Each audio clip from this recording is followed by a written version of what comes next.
The hospital lights buzzed as nurse Stephanie Miller dropped her chart, staring at Earl Thompson's foot. It wasn't just a diabetic ulcer. Something was moving inside it. A foul smell hit her, twisting her gut. "Get Dr. Anderson now," she snapped, her voice shaking after 27 years of nursing. Martha Thompson, Earl's wife, twisted her wedding ring, a habit from their engagement 40 years ago. Dr. Anderson's face fell as he uncovered the wound. A simple garden scratch had turned deadly, threatening Earl's life. How did a tiny cut lead to this? The Arizona sun blazed over Sycamore Street, where Earl Thompson, 65, knelt in his backyard garden, hands deep in the rich soil. A retired foreman from Westlake Manufacturing, Earl carried the weight of 4 decades of labor in his calloused hands and the quiet dignity of a man who'd survived Vietnam's jungles. "This diabetes nonsense is just a nuisance," he'd tell his wife, Martha, brushing off her worries with a grin. But diabetes was no nuisance. It was a predator, stalking him for 15 years, waiting for a single misstep. Earl's story begins on a crisp October morning in 2024, when the desert heat finally eased. He rose before dawn, a habit unbroken by retirement, and brewed coffee strong enough to stand a spoon in. His garden, Martha's idea to manage his diabetes with fresh vegetables, had become his sanctuary. Here, he wasn't a laid-off worker with a dwindling pension. He was productive, providing. But that morning, as he repositioned a rusty garden stake, his foot slipped. Pain shot through his right foot as the stake pierced his worn gardening shoe. "Son of a biscuit," he muttered, limping to the hose to rinse the small puncture. He knew the warnings about diabetic foot injuries. Poor circulation, slow healing, but doctor visits cost money, and Martha worried enough. "Just a scratch," he told himself. "It'll heal." Inside, Martha hummed to an oldie station, flipping cinnamon pancakes. A retired ER nurse, she'd traded her 30-year career to care for Earl after his diabetes complications began. She noticed his grimace as he entered, favoring his right foot. "Earl, what happened?" Her nurse's instincts flared. "Nothing, just stepped wrong," he lied, flashing a smile that didn't reach his eyes. "What's for breakfast?" Martha hesitated, reading his deflection after 42 years of marriage. Their daughter Caroline's wedding news, set for June 15th, 2025, provided a distraction, and Earl seized it, steering the conversation to safer ground. But the wound wasn't nothing. Diabetes had compromised Earl's circulation, starving the puncture of oxygen and nutrients. The rusty stake introduced bacteria his weakened immune system couldn't fight. Over the next week, Earl had the growing redness, dabbing it with antiseptic in secret. Martha, sensing trouble, found bloody socks in the laundry. "Earl, let me see it," she demanded, her nurse's authority cutting through her wife's deference. The wound, now quarter-sized and inflamed, shocked her. "This is infected. You need a doctor." Earl's pride flared. "It's not that bad. We're not wasting money on this." Medicare would cover it, she argued, but Earl's stubbornness won out for now. Why do we hide our pain? Earl thought he was protecting Martha, sparing her worry and their savings for Caroline's wedding. But what was he really risking? As the wound worsened, Martha's quiet vigilance grew. She left diabetic foot care pamphlets on his nightstand, called her doctor hypothetically about infected wounds. Unbeknownst to her, Earl had been cutting his diabetes pills in half to stretch his prescription, saving money for an envelope labeled Caroline's wedding. His silence was a shield, but it was cracking. 3 weeks after the injury, the wound's foul odor was undeniable. Earl, pale and sweating at 3 a.m., tried to clean it alone. Martha found him, her nurse's training overriding her patience. "We're going to the ER now, or I'm calling an ambulance." Earl's pride crumbled at the mention of Caroline. "All right," he whispered, "but we drive ourselves." Even in surrender, he set conditions. At Desert Valley Medical Center, the ER was quiet that Tuesday. Martha, in full nurse mode, rattled off Earl's symptoms to Tria nurse. Uncontrolled type 2 diabetes, 3-week-old foot wound, signs of necrosis, possible systemic infection. Her former colleagues expedited care, recognizing her as a retired charge nurse. Stephanie Miller, a nurse with her own history of loss to diabetes, took charge. When she removed Earl's bandage, the sight stopped her cold. Maggots writhed in the necrotic tissue. The chart hit the floor. "Nancy, get Dr. Anderson now." Martha twisted her ring, the past and present colliding. What had Earl's stubbornness unleashed? Dr. Frank Anderson, a former Army doctor, arrived with steady hands but a grim expression. "How long has it been like this?" he asked. 3 weeks, Earl admitted. Anderson's diagnosis was blunt: possible necrotizing fasciitis and sepsis. The maggots, ironically, had slowed the infection by eating dead tissue, but time was running out. Earl was prepped for emergency debridement, for antibiotics, and x-rays to check bone involvement.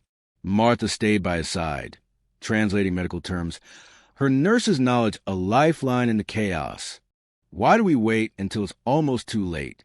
Earl's small decision to ignore a cut had spiraled into a life-threatening crisis. As he was wheeled to x-ray, Stephanie pulled Martha aside. "I had no idea you were married to a diabetic patient," she said, her own father's death from diabetic complications echoing in her mind. "It's been challenging," Martha admitted.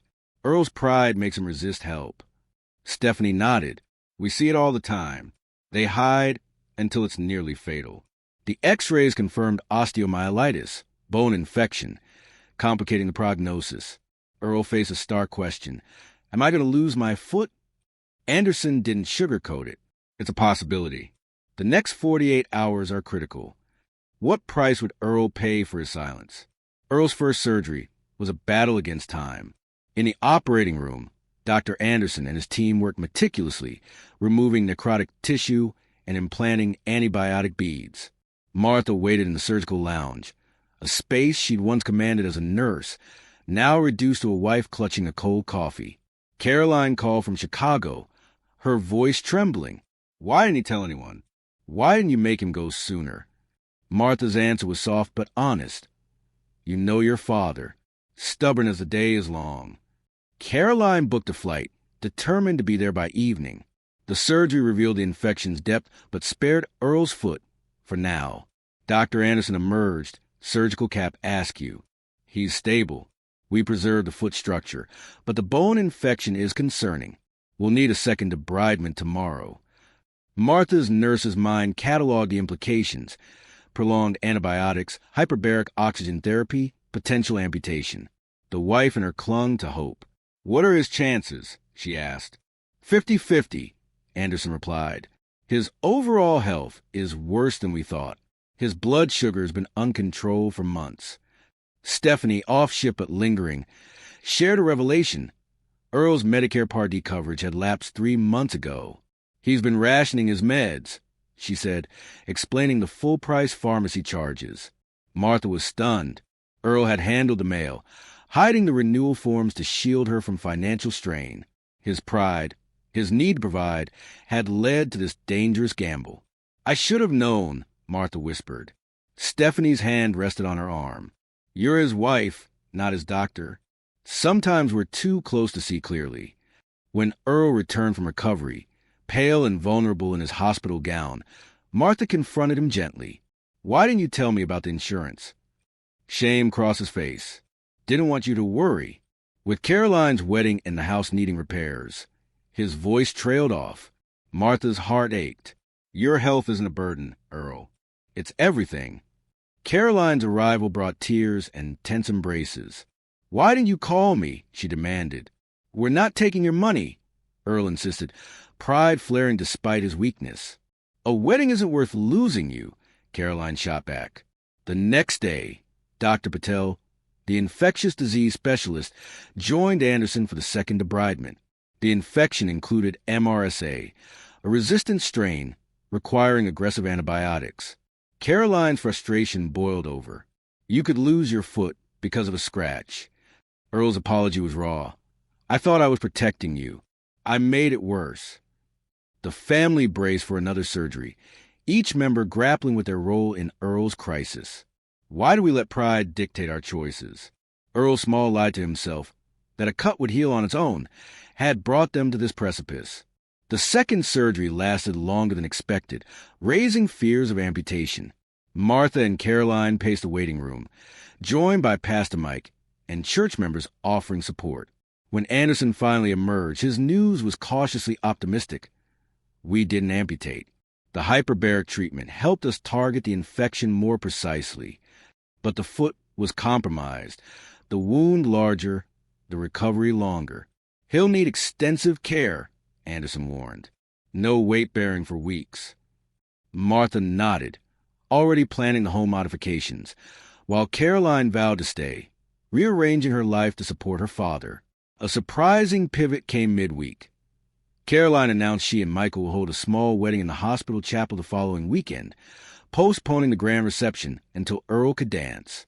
"You nearly missed walking me down the aisle," she told him. "I'm not waiting any longer." Earl's tears were a rare crack in his stoic facade. "It's perfect, Princess." The hospital rallied. Staff decorated the chapel. The dietary team prepared reception. The gift shop donated flowers.